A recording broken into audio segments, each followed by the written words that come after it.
Olá pessoal, tudo bem com vocês? Dando continuidade então a nosso conteúdo, né, da nossa unidade 3 sobre tratamento fisioterapêutico, nós vamos falar um pouquinho sobre treinamento muscular respiratório, tá? E aqui para falar de treinamento muscular respiratório eu preciso lembrar uma coisinha importante. Primeira coisa, a gente fala de músculos, né? Esse grupo muscular, ou esse grupo de músculos relacionados ao processo de respiração, ins e expiração, eles são músculos que têm características, são músculos esqueléticos, a gente viu isso lá na primeira unidade, anatomia, né? São músculos esqueléticos, só que ele tem uma pequena diferença dos músculos esqueléticos periféricos. Eles são músculos que são essenciais à vida. Ou seja, quando a gente está diante de uma situação de fadiga, fraqueza muscular, dos músculos respiratórios, a gente está numa situação complexa que pode estar pondo em risco a vida do nosso paciente.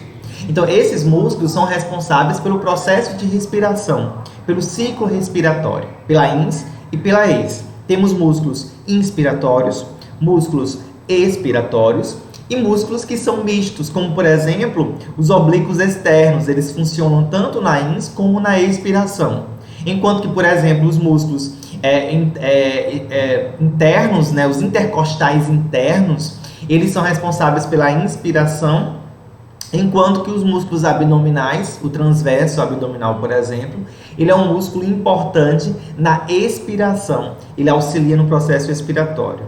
Fora isso, eu tenho músculos como, por exemplo, o esternocleidomastoide, que é um músculo importante para poder aumentar a amplitude da caixa torácica em respirações, né, em inspirações mais profundas, mais volumosas, de maior amplitude. Então, esses músculos eles vão trabalhar com coordenação. E tem o principal, esses são músculos auxiliares. E tem o principal deles, que é o motor principal da respiração, que é o músculo diafragma, que está inserido, ele não está nessa imagem, mas ele está na região inferior das costelas, inseridos com várias inserções, né, pontos de apoio, para poder exatamente ser o motor principal do processo da inspiração, tá? Inspiração ele sendo um processo ativo, na expiração ele sendo um processo, ele funcionando de modo mais passivo, né? Em cima disso, gostaria de dizer o seguinte, outro aspecto. Quando esses músculos aqui, seja os músculos acessórios ou o músculo principal, eles entram num processo de fadiga, isso gera uma sobrecarga no sistema respiratório. Na verdade, quando existe uma via dupla aqui, quando há um problema no sistema respiratório, como uma doença, por exemplo, pode haver uma sobrecarga sobre os músculos, eles podem fadigar. Por outro motivo, se não há uma doença, mas se esses músculos eles chegam a fadigar, eles também geram uma sobrecarga sobre o sistema respiratório. Então, eu tenho uma via de mão dupla, de ida e volta. O que é importante dizer para vocês é que essa fadiga da musculatura respiratória é a parada, é a insuficiência da respiração. Então, quando os músculos respiratórios eles fadigam, a gente diz que eles estão em insuficiência, tá? E essa insuficiência, ela gera um processo que não não condiz com a vida. Então, desculpa, nós precisamos aqui estar atentos a todo esse processo envolvendo os músculos respiratórios para entender se os músculos já estão entrando em algum grau de fraqueza muscular, né? Se os músculos já entraram em falência muscular, né? Se eles estão fadigando, é importante ter essa noção e esse acompanhamento, esse monitoramento, para que a gente mantenha o nosso paciente basicamente vivo, né? A insuficiência respiratória, ela precisa de quando o paciente entra nesse quadro de insuficiência respiratória, quando a gente não tem mais condições, a bomba muscular respiratória, aí eu falo diafragma e músculos acessórios, eles estão insuficientes, eles estão fadigados, eles estão, portanto, sobrecarregados, tá? Por algum motivo. E nesse caso, a gente precisa lançar mão de mecanismos ou de ferramentas, recursos que possam dar suporte a essa musculatura, como por exemplo a ventilação não invasiva, que será discutido mais adiante, ainda nessa unidade. O que é importante dizer para vocês é que essa fadiga, ou melhor dizendo, essa falência, essa insuficiência dos músculos respiratórios, eles são alcançados por um processo que pode começando tanto de modo agudo, como cronicamente acontecendo. Então, quando a gente tem uma fraqueza, ela pode ser causada tanto por fenômenos agudos, tá? Como, por exemplo, uma sobrecarga no sistema respiratório, como acontece na COVID, em um tempo muito curto, há uma sobrecarga no sistema respiratório. Isso faz aumentar o trabalho respiratório. Vamos lá. Se eu preciso aumentar o trabalho respiratório, por algum motivo, eu estou tendo um problema lá dentro, na troca gasosa, dentro dos pulmões. Eu preciso fazer com que esses músculos trabalhem mais para poder manter uma boa troca gasosa, apesar do problema dentro dos pulmões. Isso é um exemplo da COVID, tá? O que acontece? Nossos músculos, eles vão começar a trabalhar mais forte, mais pesado, na tentativa de manter as trocas gasosas como antes, manter a boa ventilação pulmonar. E é nesse processo de trabalho aumentado da musculatura respiratória que a gente pode ter uma fadiga muscular. Então, esse aqui é um exemplo de uma desordem aguda que gera uma resposta diversa na bomba muscular respiratória. Por outro lado, como é o caso do DPLC, é um distúrbio crônico. E esse distúrbio crônico, ele vai ali se somando, sobrecarregando em pequenos pedaços, em pequenas cargas, aquele sistema respiratório. E essa sobrecarga ao longo de tempos, né, faz com que esses músculos, eles também fiquem fragilizados de algum modo, podendo ter algum grau de fraqueza e evoluindo para esse quadro de insuficiência, de fadiga muscular respiratória. Tá? Então, a gente tem cenários distintos que podem combinar com insuficiência respiratória do nosso paciente. O que é importante eu saber é que eu preciso ter um equilíbrio entre as demandas ventilatórias do meu paciente, do sistema respiratório do meu paciente e a capacidade muscular respiratória.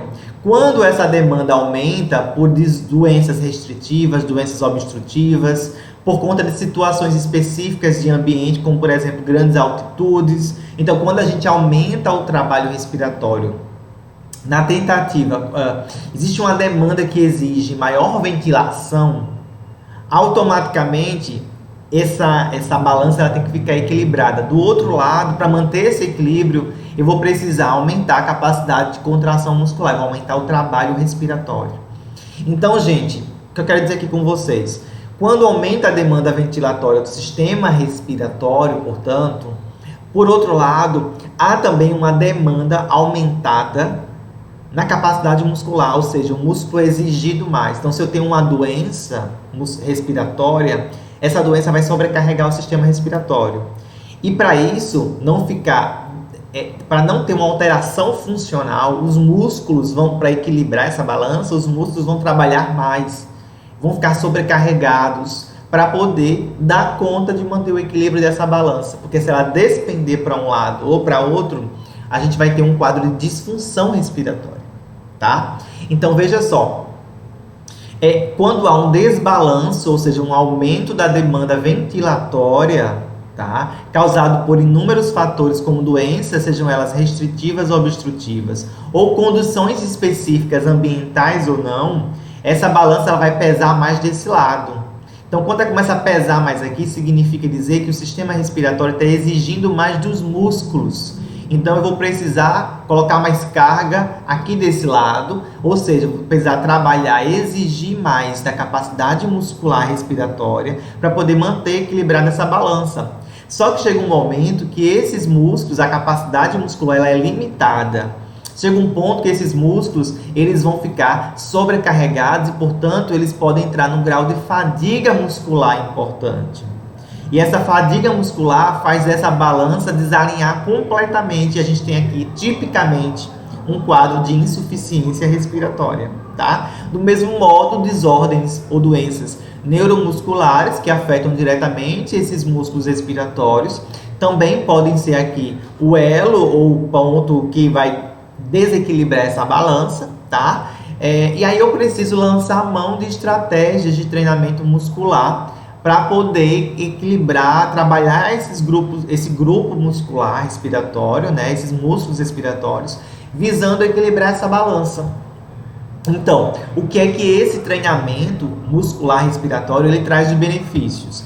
Eu considero aqui que existem 3 benefícios três componentes gerais que vão repercutir de modo positivo em um aspecto super importante, que é a melhora da performance física do meu paciente. Então, quando eu trabalho com treino muscular respiratório, eu vou ter um desfecho principal, clinicamente importante, que é a melhoria da performance física do meu paciente. Então, ele chega com uma queixa, e a queixa é que ele é dispneico, a queixa é que ele está fadigando muito rápido, ele não está conseguindo alcançar, ele não está conseguindo se locomover como deveria, ele não está conseguindo manter uma atividade como deveria, ele não está conseguindo realizar uma ação como deveria. Isso significa dizer que a performance física dele, ou seja, a tolerância do meu paciente para o exercício está reduzida. Então, quando eu realizo o treino muscular respiratório, eu vou trabalhar em cima de três componentes centrais, que são essas setinhas que estão aí ao lado. E esses componentes, eles vão terminar culminando por uma melhora na performance física do meu paciente. Então, o primeiro deles é a melhoria ou uma reorganização do padrão de recrutamento motor do meu paciente. Então, quando eu penso, aqui é respiratório, obviamente, né? Então, o recrutamento motor como é que eu posso dizer? Das fibras musculares respiratórias. E como é que eu alcanço isso? Olha só, essa reorganização desse padrão de recrutamento motor significa dizer que eu começo a mudar a maneira como os músculos respiratórios são exigidos ou são ativados. Primeira coisa, existe a adoção de uma estratégia que é uma estratégia protetiva do diafragma. Ou seja, o diafragma, a gente reduz a ativação do diafragma, ou seja, a gente protege com um treinamento muscular respiratório. Veja só, nós conseguimos reduzir a ativação diafragmática e aumentar a ativação de outros grupos musculares acessórios, fazendo com que o diafragma ele fique protegido, porque o diafragma ele é o motor principal. Se o diafragma ele estagna a sua força, sua capacidade, melhor dizendo, muscular, de cara, essa pessoa ela vai entrar em falência muscular respiratória importante. Agora, se eu protejo esse diafragma, se eu guardo a energia desse diafragma para um momento de fato oportuno e eu trabalho a musculatura acessória da respiração, eu vou estar ali exigindo desse outro grupo muscular, tá? E protegendo o motor principal. Se esses grupos musculares falharem, aí sim o diafragma ele entra em ação. Professor, como é que isso acontece? Como assim a gente consegue fazer isso? Olha só que interessante. Essa estratégia que eu falei para vocês de proteção, ela acontece graças à redução do recrutamento do neurônio motor, que é o nervo frênico. O nervo frênico, ele inerva o diafragma. E aí, o nervo frênico, ele é um nervo motor, por isso que eu falei motoneurônio, ele é um nervo motor, e por essa razão, quando a gente diminui a estimulação desse nervo motor, desse motoneurônio, a gente termina estimulando menos ou ativando menos o diafragma. Ele só será ativado quando a necessidade de fato acontecer, tá? Isso aqui é uma resposta adaptativa do treino muscular respiratório. Outra resposta adaptativa dentro dessa reorganização do sistema motor, né, da parte motora, dos padrões motores de recrutamento muscular, é o aumento da ativação dos músculos acessórios. Então, eu diminuo a ativação do diafragma, aumento a ativação dos músculos acessórios da caixa torácica, os intercostais internos e externos, os oblíquos externos, o esternocleidomastoide. Então, começo a trabalhar com esses músculos da caixa torácica. Reduzo uma outra coisa interessante. Esse estímulo de treinamento muscular respiratório leva ao estímulo de áreas motores, tanto áreas motoras como pré-motoras e também sensório-motoras, das regiões das áreas corticais do cérebro. E essa redução da ativação dessas áreas motoras, pré-motoras e sensório-motoras ou sensoriais faz com que a gente reduza a ativação dessa musculatura diafragmática também. Então, na verdade, existe um efeito neuromuscular interessante com o treinamento muscular respiratório. Veja só. E, por fim, aqui a gente consegue também reduzir a dispneia por ter justamente uma melhoria de uma reorganização das ativações musculares. Gente, só para deixar claro uma coisa para vocês. Se eu ativo menos músculo, para manter, eu preciso desse nível de eficiência. Eu estou ativando muito o músculo. Se eu reduzo a ativação muscular e continuo mantendo a eficiência do sistema, eu vou precisar usar menos oxigênio. A pessoa termina ficando menos dispneica, porque se eu estou pegando menos oxigênio, mais oxigênio está sendo ofertado para o resto do corpo. Então, se esses músculos estão sendo menos sobrecarregados, eles vão precisar de menos oxigênio. Mais O2 vai ficar disponível para outras ações, para outras partes, para outros grupos musculares periféricos, por exemplo. Então, há uma redução da dispneia graças a essa reorganização do padrão de recrutamento motor, certo? Causado pelo treino muscular respiratório. É um universo aqui de possibilidades só nesse tópico. Um segundo tópico é a melhoria da eficiência ventilatória. E uma coisa super interessante que eu acho nesse tópico aqui é exatamente esse primeiro ponto.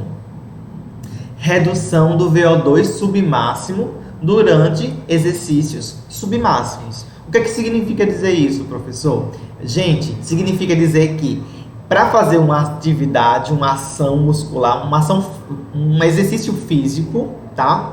Vou falar assim, eu preciso de uma taxa específica de extração de O2.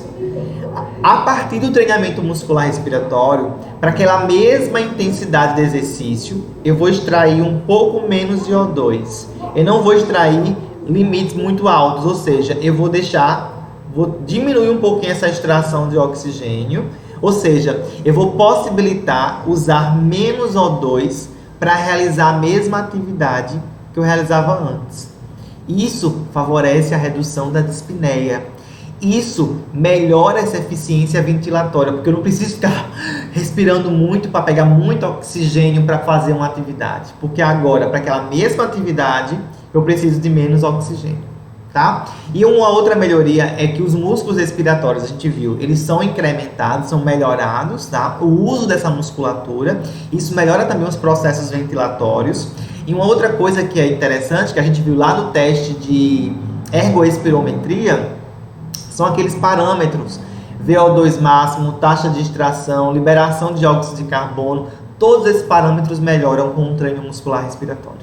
E por fim, e não menos importante, não é um objetivo primário, mas é um desfecho que a gente observou também com o treinamento muscular, é a redução da liberação de citocinas. Ou seja, há uma redução, deixa eu falar melhor. O treinamento muscular respiratório, ele é pró-inflamatório.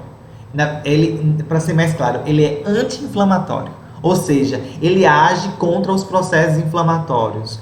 Ele reduz o processo inflamatório, porque a gente libera menos citocinas circulantes, séricas. E isso é um ponto extremamente positivo, porque se eu tenho disfunções, geralmente as disfunções respiratórias, elas vêm acompanhadas de um processo inflamatório. Se eu tenho um treinamento muscular respiratório, esses processos inflamatórios, eles são reduzidos, porque a gente consegue liberar menos mediadores inflamatórios, tá? Isso é um ponto muito positivo que a gente tem que levar em consideração aqui, tá? Então, todos esses três aspectos em conjunto faz com que essa pessoa, no final das contas, funcionalmente, a gente observe uma melhora da performance física dela, tá? Então, gente, quais são os benefícios? Melhora as habilidades ao exercício físico.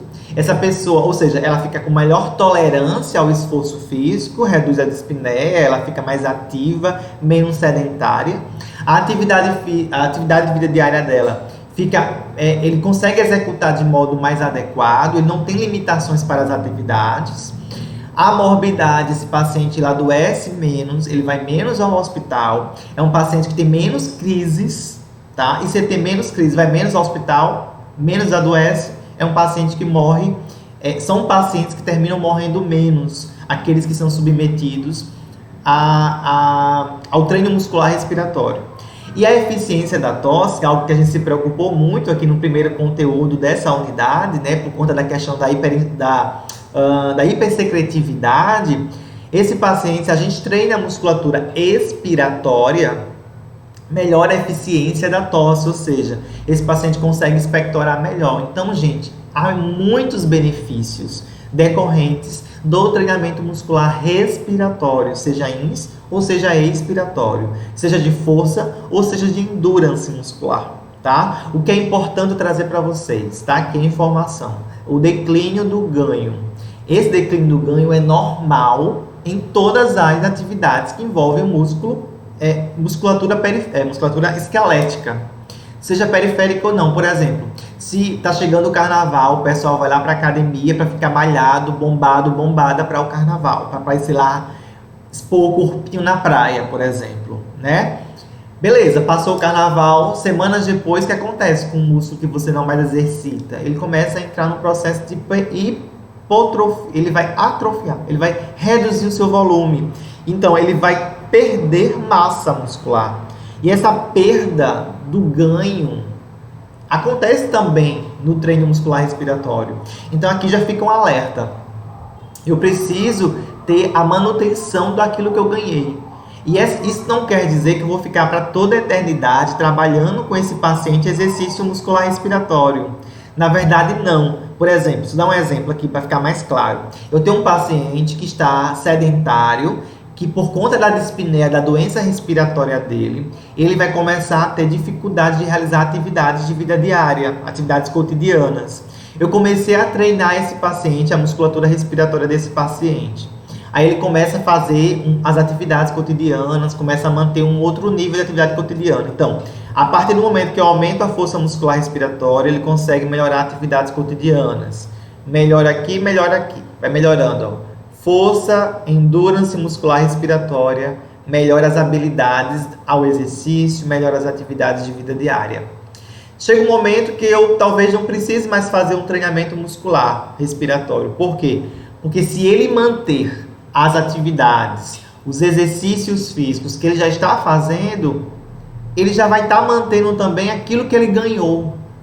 Então eu estou querendo dizer aqui para vocês que eu não preciso ficar mantendo os exercícios do treinamento muscular respiratório. O paciente o tempo todo lá, todas as semanas, ao longo da vida dele, fazendo treinamento muscular respiratório. Não. Eu alcanço o meu objetivo. Meu objetivo é força muscular. Meu paciente estava com fraqueza muscular, a PI máxima dele estava baixa na manovacuometria. Então eu vou alcançar o meu objetivo. Cheguei no objetivo. O paciente já realiza atividades. O paciente já faz exercícios físicos sem ficar tão dispneico. Eu já cumpri a tarefa com o treino muscular respiratório. Eu posso incrementar um pouco mais para deixar ele melhor, mas ali eu paro, por exemplo, e deixo meu paciente se exercitar, porque para ele fazer aquele nível, lembra que eu falei? Para aquele nível de exercício é igual a balança. Para aquela demanda ele tem que ter músculo. Se ele consegue fazer a demanda, significa dizer que ele já tem músculo bom. Então eu não preciso ficar treinando mais o meu paciente. Então tem casos e casos. Tem casos e casos. Agora, por exemplo, o paciente está acamado, eu treinei e abandonei lá acamado, ele vai perder, porque ele não está fazendo exercício, ele não está saindo da cama, ele não está fazendo atividades que exijam da musculatura para manter ela ativa. Aí ela vai, reduzir, tá bom? Então vamos lá. Uma definição importante: endurance. Vocês já entenderam, força, vocês já devem saber, força está relacionada com torque muscular, força está relacionada com carga aumentada por um período mais curto de tempo. Então, força tem a ver com sustentação de uma carga maior, de moderada a alta intensidade, por um período mais curto de tempo. Então, é a sustentação de uma contração por um período curto. Força. Endurance é uma carga moderada mais baixa, tá? Sustentada por um período mais longo, mais alongado. Então, gente, a endurance é a habilidade de resistir ao estresse induzido por uma atividade, por um período prolongado de tempo. A endurance é a mais alta e complexa qualidade de um músculo relacionada à sua resistência à fadiga. Então, se eu quero prevenir a fadiga do meu paciente, eu vou trabalhar endurance muscular respiratória. Se o paciente tem doença crônica, professor, eu vi aqui na manovacuometria que ele tem fraqueza muscular. Beleza, essa fraqueza, ela tanto pode ser trabalhada com força, como pode ser trabalhada com endurance. São treinos diferentes. O treino de endurance é menos carga, mais tempo. Mais tempo.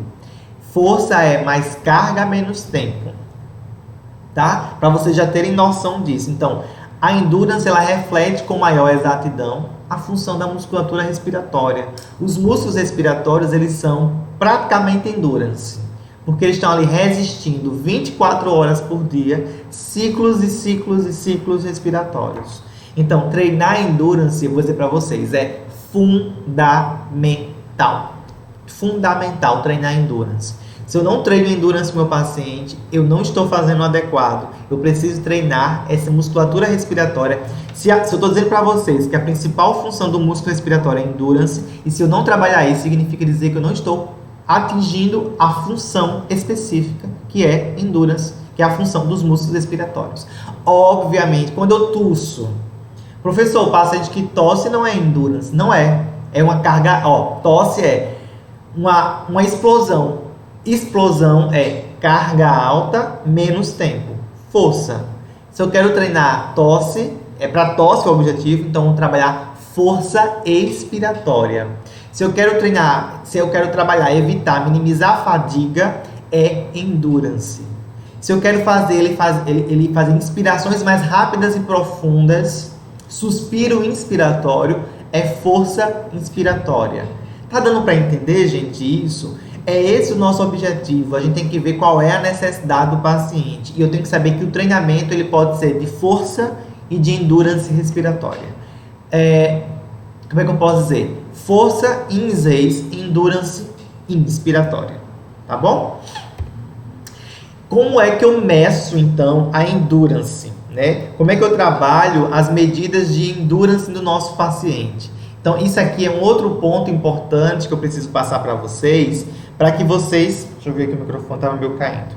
Para que vocês tenham noção com relação a isso. E a gente não colocou isso aqui como lá na avaliação, porque ela é muito específica. Então, lá na avaliação, vocês aprenderam manovacuometria. Ponto. Agora vocês vão aprender um pouquinho como é que eu vou medir, além da força, como é que eu vou medir a endurance na musculatura respiratória. Então, tem duas medidas. Lembrem, a endurance, por conceito, por definição, é a sustentação de uma força. Melhor, não é da força, vou refazer. É a sustentação por um tempo de uma carga. Isso é endurance. Então, tem dois testes que são usados para endurance. Existe outro bem mais antigo, mas eu vou mostrar esses dois aqui, que são testes que dá para a gente fazer no ambulatório tranquilamente. Carga máxima sustentada é o primeiro teste. Em ambos os testes, gente, a gente precisa fazer a PI máxima. Então, eu preciso saber qual é a força do paciente através da manovacuometria. Então, eu pego essa informação e guardo, e eu posso, em cima dela, eu faço os dois testes. O teste de carga máxima sustentada, ele vai começar com 90% daquela PI máxima. Então, se a PI máxima deu 100 centímetros, menos 100 centímetros de água, eu vou pegar 90% disso, que é quanto? 90 centímetros de água. Como é que vai funcionar? Eu vou pegar um threshold, melhor dizendo, eu vou usar um instrumento de carga linear, vocês vão ver daqui a pouco sobre isso, mas eu vou pegar um dispositivo de carga linear e vou colocar no meu paciente para ele respirar, no caso dessa carga máxima sustentada. Vou dizer para ele, você vai respirar nesse equipamento por 10 minutos usando essa carga aqui. Então, eu coloco lá 90 centímetros de água, ponho para ele respirar naquele instrumento, naquele dispositivo por 10 minutos. Beleza? Supondo que esse paciente chega em 5 minutos, 4 minutos, ele não consegue mais. Ele diz, estou cansado. O que é que a gente faz? A gente vai para... É como uma escadinha decrescente. A gente começou em 90, agora a gente vai para 80. Vou mudar aqui, vou colocar 80% da API máxima. E você vai respirar de novo nesse equipamentozinho. Professor, quanto tempo eu coloco de um para o outro de intervalo? Esse intervalo, ele é variável. A literatura, ela diz o seguinte, algumas literaturas estabelecem um padrão, 2 minutos de intervalo, ponto. E outras literaturas dizem o dobro do tempo que ele passou fazendo. Então, Foi 4 minutos, professor, que ele passou fazendo aqui. Então, você vai dar 8 minutos de intervalo para ele recuperar e fazer a segunda rodada, o segundo ciclo. Tá? Então, esse intervalo ele varia. Eu, particularmente, eu não uso esse teste de carga máxima. Já vou antecipar para vocês que é um teste que não se aplica mais na atualidade, mas eu estou falando para vocês aprenderem que ele existe. Mas ele é um teste pouco usual porque ele é muito demorado, o paciente cansa demais e eu não faço esse teste na prática, tá? Então, enfim, olha só, o dobro do tempo esperando. Então, significa dizer que ele vai passar tantos minutos fazendo, tantos minutos esperando, tantos minutos fazendo, vai demorar. Por quê? Depois que ele dá o intervalo, ele vai fazer agora uma carga menor. Se eu estava em 90, eu vou para 80. Se ele não consegue fazer 10 minutos com 80, eu vou para 70. Se ele não conseguir fazer 10 minutos com 70%, eu vou para 60%. Se ele conseguir fazer 10 minutos, significa que aquela é a carga de endurance dele. Aquele é o endurance. 60 centímetros de água é endurance do meu paciente. É assim que eu acho a medida de endurance por meio do teste de carga máxima sustentada. Como é o teste incremental? Esse teste incremental que eu uso na minha realidade, porque ele é rápido, prático e muito mais adequado à realidade ambulatorial. O teste incremental, enquanto que o teste de carga máxima a gente decresce, vem de 90, 80, 70, até ele aguentar 10 minutos, o teste incremental ele sobe, ele é crescente. Ele é 30, 40, 50, 60, até o paciente aguentar, sustentar 2 minutos. Então, faço a PI máxima, faço a manovaporometria, pego o resultado da PI máxima e coloco lá 30% desse resultado. De novo, supondo que o meu paciente deu menos 100 centímetros de água. Quanto é 30% de 100? É 30 centímetros de água. Então, eu boto 30 centímetros de água no equipamento, no dispositivo que eu vou usar. Daqui a pouco eu vou falar sobre eles, mas é um dispositivo de carga linear. Isso é importantíssimo, a carga não pode variar. Pego esse dispositivo, coloco a carga do paciente e digo para ele, respire nesse dispositivo por 2 minutos. Contando o tempo ele respirando. Aguentei, beleza. 2 minutos de intervalo. Eu vou aumentar 10% a carga. Eu vou para 40%, neste caso, no exemplo, 40 centímetros de água. Descansei 2 minutos, 2 minutos fazendo. Paciente aguentou? Aguentou. 2 minutos de intervalo, aumento a carga para 50. 2 minutos fazendo. Aguentou? Aguentou. 2 minutos de intervalo, aumento a carga para 60. 60%, vamos lá, carga aumentada. Aguentou 2 minutos, maravilha. Próximo, 70%, 2 minutos, não aguentou. Aguentou 1 minuto e 10. Qual é a carga desse paciente? A carga dele automaticamente é 60, a carga de endurance, a medida de endurance dele é 60 centímetros de água. Essa é a medida dele, do meu paciente. Tem autor que faz o seguinte, ó. Quando ele chega a 70, ele não conseguiu 70, né, gente? Era para fazer 2 minutos, fez 1 minuto e 10. Não aguentou fazer 70. Tem alguns autores que fazem o quê? Diminui 5%. Então, vamos fazer 65%. 65%. Vamos lá, fazer 65%. Aguentou 2 minutos, aguentou. Pronto.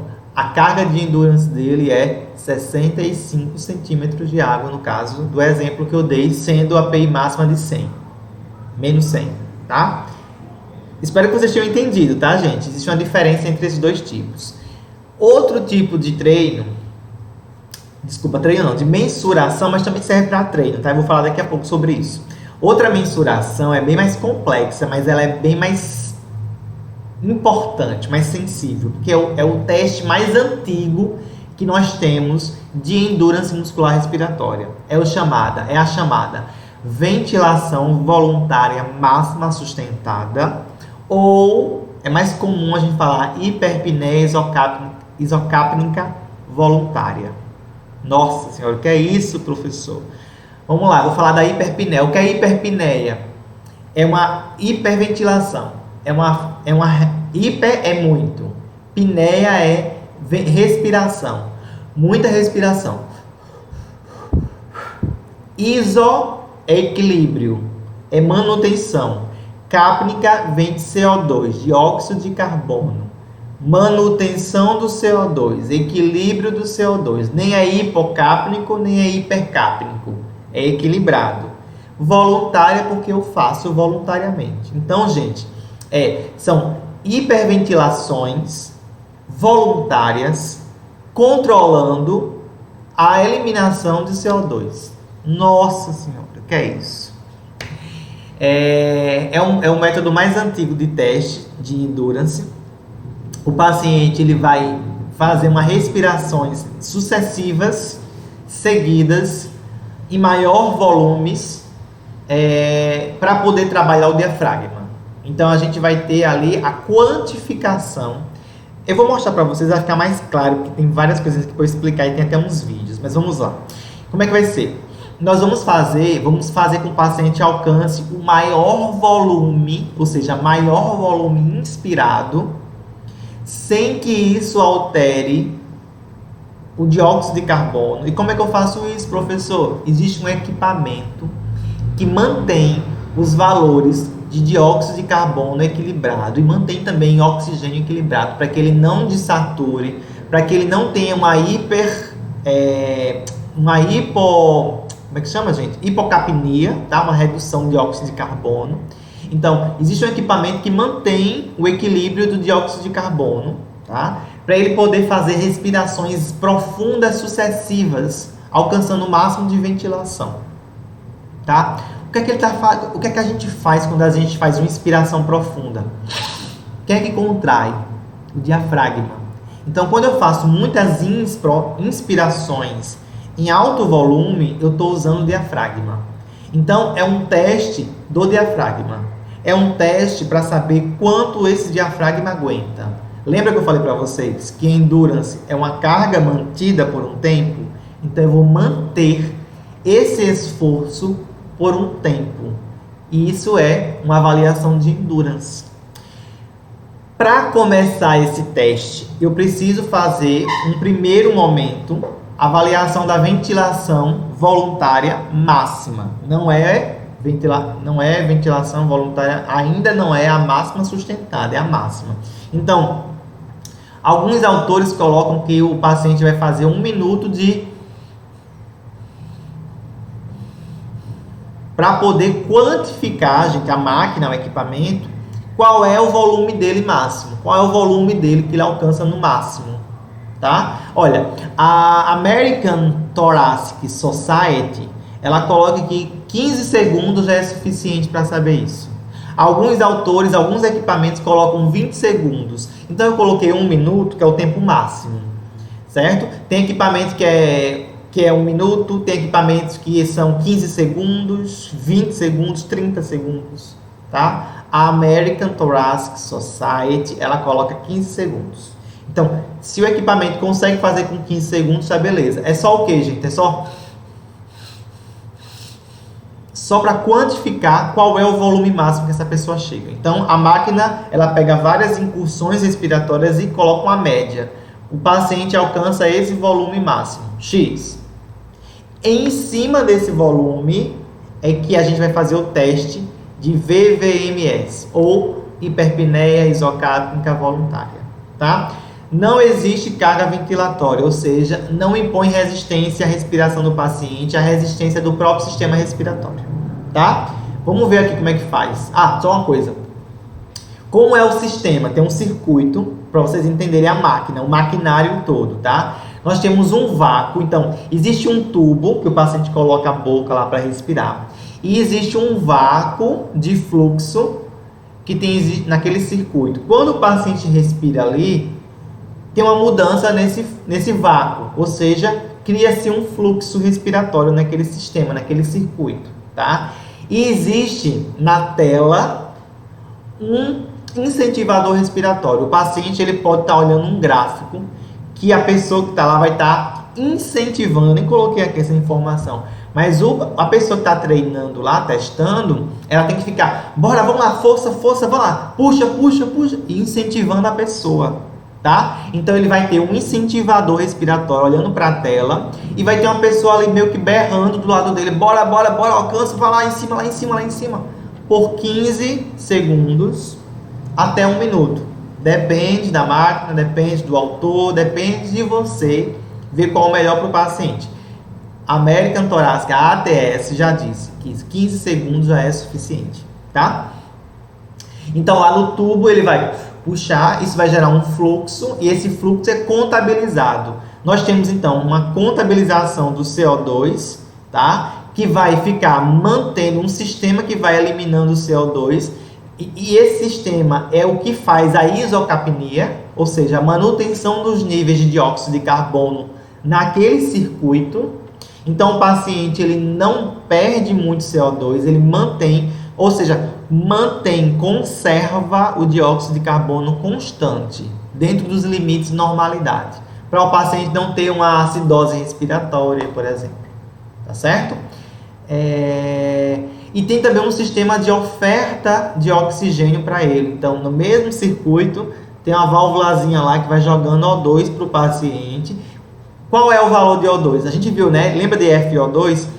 Fração inspirada de oxigênio. Em torno de 30 a 35% é ofertado para esse paciente manter a saturação dentro da normalidade, tá? E tem uma válvula unidirecional no sistema que abre quando o paciente inspira e fecha quando o paciente expira. Então, ela vai abrindo e fechando o sistema lá de acordo com a necessidade do paciente, tá? Esse é o circuito. E aí, como é a técnica padrão? Olha só, lembra que eu falei para vocês? Lá atrás, eu falei, agora há pouco, melhor dizendo. Ele vai fazer primeiro uma ventilação voluntária máxima. 15 segundos. Aí o que é que eu vou pegar? A máquina vai dizer, olha, a ventilação voluntária máxima do paciente foi X ml, X valor.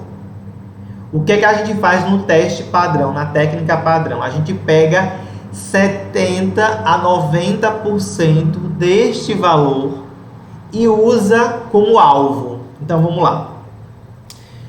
Deixa eu pensar aqui. Se foi 10 litros, eu vou pegar 70% de 10 litros. 70% de 10 vai ser 7 litros. Então, qual é a meta, qual é o alvo do meu paciente? Qual é o alvo que ele tem que manter a respiração dele? 7 litros. Ele tem que manter 7 litros. E pode ser 90, 70, 80 ou 90. 90 vai ser quanto? 9 litros. Dando o exemplo que eu estou falando aqui, 10 litros. Se a VVM dele, se a ventilação voluntária máxima foi no teste que a gente fez no começo, tá? Se foi 10, eu vou pegar 90% disso. São 9 litros. Ou 70, são 7 litros, tá? Então, essa é a minha meta. Então, eu vou colocar meu paciente lá no equipamento. Vou dizer para ele, vamos passar ali, 2 a 5 minutos fazendo uma adaptação. 2 minutos é suficiente, tá, gente? 2 minutinhos para o paciente fazer o quê? Alcançar a meta. Qual é a meta? 7, 8 ou 9 litros, depende do que eu coloquei aqui, ó. Lembra? Acabei de falar sobre isso, tá? Então, vamos colocar a minha meta, 70% da VVM. Se a VVM foi 10 litros, 70% de 10 litros são 7 litros. Então, eu vou trabalhar em cima de 7 litros. Qual é a meta do meu paciente aqui na adaptação? Olha, você vai ter que alcançar 7 litros em 2 minutos. Então, vamos lá, devagar. Crescendo, crescendo, crescendo, até chegar em 7 litros. Mantém 7 litros, 2 minutinhos. Vamos lá, mantém, mantém. Pronto, a partir daqui eu starto o teste, tá? Eu vou startar o teste. Como é que eu posso dizer? Alguns autores, eles colocam aqui, ó, atingir o alvo durante 8 minutos. O que significa dizer isso? Tem um tempo de adaptação. No bocal, na respiração, é bem desconfortável, gente, vocês vão ver. Mas alguns autores dizem que esse tempo aqui é muito longo, para alcançar esse 70% da VVM? Então ele diz o seguinte: 4 minutos. Nada de 5 minutos, nada de 8 minutos. 4 minutos no máximo é suficiente. Então, a literatura ela diverge um pouco sobre esse teste, tá? O que é que eu vi na prática, eu nunca trabalhei com isso, eu digo no ambulatório, isso aqui foi na universidade, tá? O que é que eu vi? 4 minutos, em torno, gente, ó, nesse intervalo aqui já é suficiente. Então, em torno de 4, 3 minutos já é suficiente para alcançar o volume, a ventilação alvo. Qual é a ventilação alvo? No meu exemplo é 7 litros. Tá bom? Já é suficiente. Então, vamos lá. Professor, alcancei 7 litros. O paciente está lá. Alcançou. Pronto. A partir do momento que ele alcança, eu começo a contar o tempo do teste. 10 a 25 minutos. Tá? Então, eu começo. Vamos lá. Mantém esse volume. Pode aumentar um pouquinho, professor? Pode ficar um pouquinho acima de 70%. Não tem problema, não. Qual é o problema? Cair.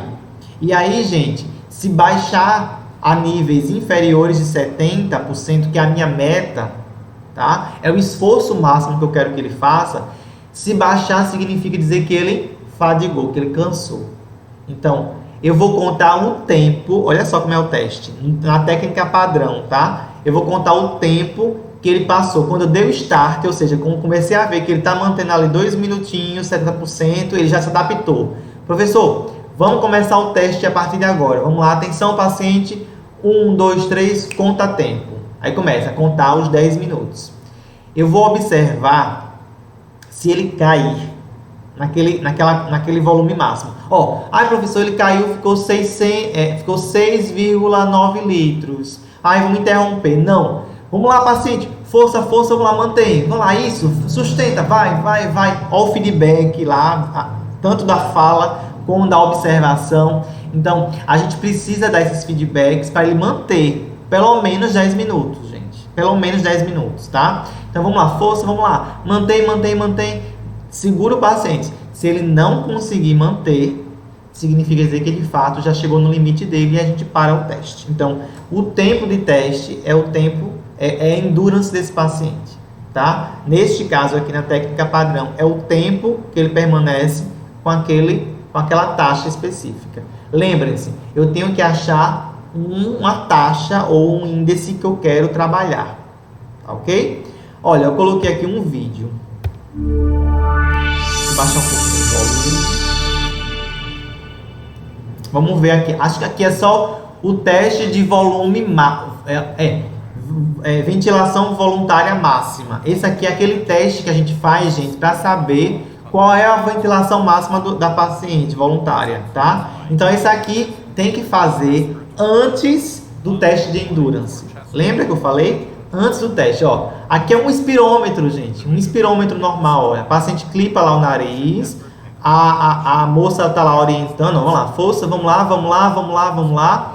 Ela vai fazer por um tempo e ela está lá contabilizando. Pronto, acho que aí foi uns 15 segundos mesmo. Ó, tá mostrando aqui na tela. Vamos ver o que vai mostrar. Começa start. O esforço aqui, o start é pelo esforço do paciente, ó. Começou a fazer, ó, aí tá aí, ó.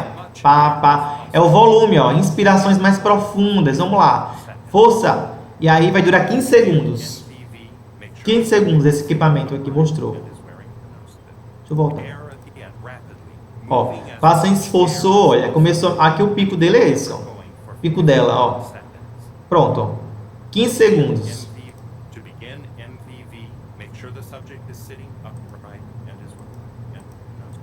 Vou mostrar aqui para vocês a tela. Essa linha ali, pronto, acabou o teste. Aí tá continuando, fazendo quanto? 12 segundos aqui, ó. 12 vai até 15 segundos, aqui, ó, a linha. Então a gente vai pegar esse teste inicial aqui é para saber qual o máximo que ele alcançou. Em cima desse volume, gente, lembra? Eu vou pegar 70 a 90%. Pronto, aí agora eu deixo o paciente descansar. Deixa descansar por uns 2 minutinhos. Vamos fazer o teste de verdade, que é esse agora. Vamos ver. Esse aqui é o teste, esse aqui é a hiperpneia isocápnica voluntária. Aí, ó, ventilação voluntária agora sustentada. Deixa eu pausar aqui para mostrar uma coisinha. Gente, olha aqui, tá o paciente, tá a moça que faz o teste, tá aqui a tela, ele vai olhar por aqui para ter o feedback visual. Esse circuito é um circuito fechado. Ele tem aqui, provavelmente essa bolsa aqui, a bolsa de oxigênio para poder suplementar o O2 para o paciente. Tá aqui o tubo que ele respira, ele vai colocar a boca dele aqui acoplada neste tubo. Essa máquina, ela tem, ó, tanto um ramo inspiratório, eu não sei qual é um e qual é outro aqui, mas tem um ramo inspiratório e um ramo expiratório. Deixa eu ver se eu consigo identificar. Eu penso que esse aqui seja o ramo expiratório, pela característica aqui do finalzinho do ramo. E o que acontece? Aqui tem uma máquina que vai contabilizar a concentração de dióxido de carbono e ela vai segurar esse dióxido de carbono para o paciente não ter uma queda abrupta de dióxido de carbono. Então, ela vai manter um nível de dióxido de carbono para ele conseguir fazer o teste sem problemas gasométricos, sem gerar distúrbios ácido-básicos nele, tá? Do mesmo modo, vai ter ali o oxigênio sendo ofertado para ele para manter a saturação normal. Ela vai explicar o teste, ele vai acoplar a boca ali, vai ficar de olho na tela para poder fazer o teste pelo tempo necessário. Primeiro momento, ele vai se adaptar ao teste, a boca ali no tubo, aquela coisa toda. E ela vai ter uma meta. A meta dela pode ir de 70% a 90% daquele volume máximo que alcançou lá. A ventilação máxima voluntária lá no começo, que a gente viu agora há pouco no vídeo. Depois que eu tenho aquele valor, eu pego 70% a 90% dele, programa aqui na máquina para ser a meta dele. Ele vai passar em torno de 3 a 4 minutos para alcançar essa meta. Quando ele alcançar essa meta, o teste começa para valer. Conta 10 minutos. O teste, o ideal é que ele tenha no mínimo 10 minutos. Vamos contando, vamos lá. E vamos tentando o paciente manter a meta. Se ele cair na meta, significa dizer que a endurance dele não é aquela, né? Ou seja, significa dizer que ele não alcançou a endurance desejada. Ou, na verdade, gente, eu quero dizer assim, significa dizer que ele sustenta aquela carga por aquele tempo.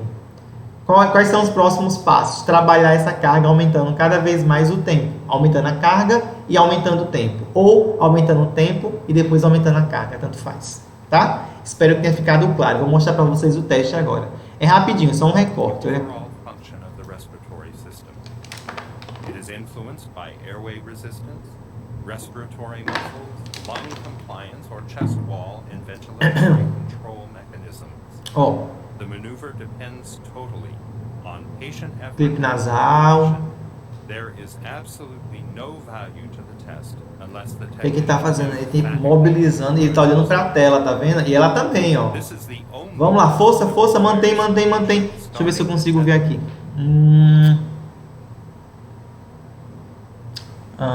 Não consigo.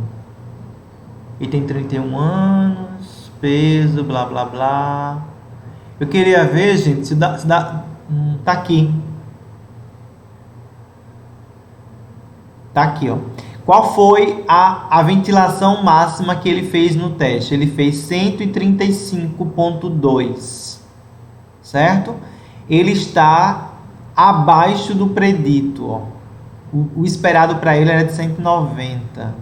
E aí ela vai estabelecer em cima desse valor aqui um percentual de volume para ele manter esse volume aqui. Quantos litros ela quer que ele mantenha, tá? E aí ele vai manter essa quantidade de litros dentro desse intervalo, ó. Ele fez aqui 135 aqui, ele está basicamente em torno de 1,5 litro, mais ou menos, tá? Então, esse foi o máximo que ela conseguiu com ele. Então, ela vai trabalhar em cima desse percentual, ó. Ele está alcançando valores bem mais elevados aqui nesse teste. Deixa eu só ver aqui mais. Bem, é isso. Ela vai estabelecer uma meta para ele fazer. Ele vai manter essa meta, ó. Vamos supor que seja nesse intervalo aqui. Então, ele tem que manter sempre esse pico aqui, ó. Qual é a meta? É o pico, gente, ó.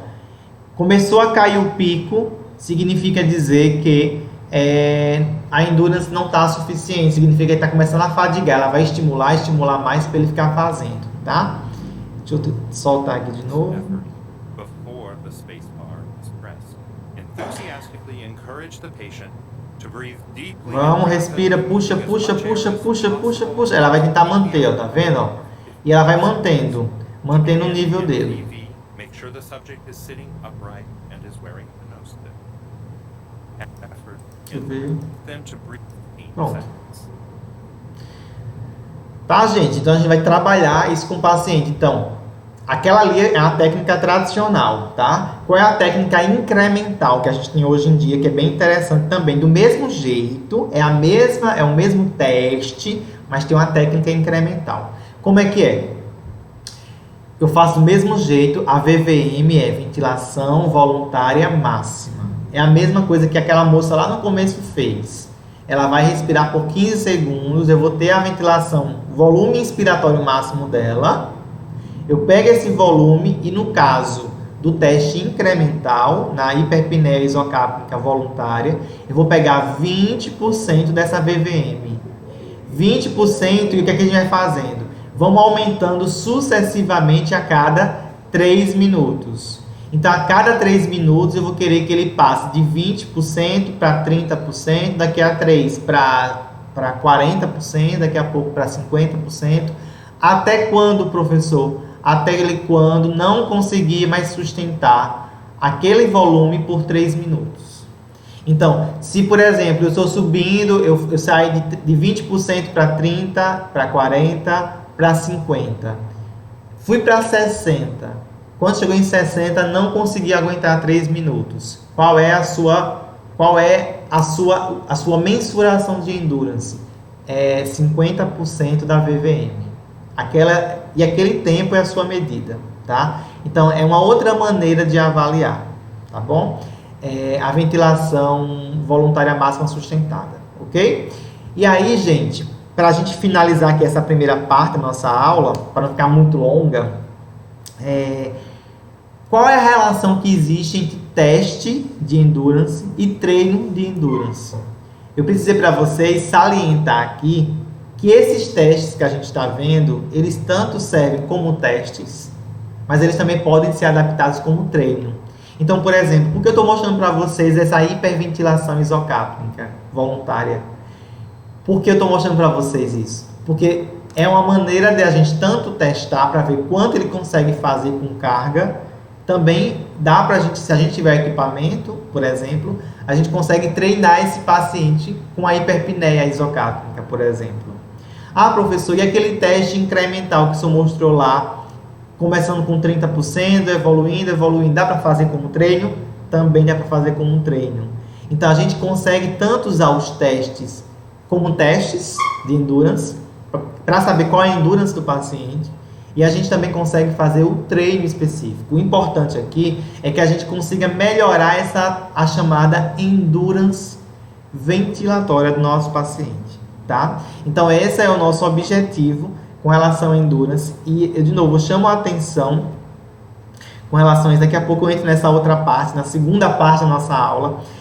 Mas eu queria chamar a atenção para vocês com relação a esse aspecto, tá? E aí a gente se fala um pouquinho mais na próxima parte da aula, que eu vou entrar especificamente mostrando para vocês os tipos de treinos, como a gente faz para trabalhar, como a gente faz o treinamento muscular respiratório dos nossos pacientes, tá?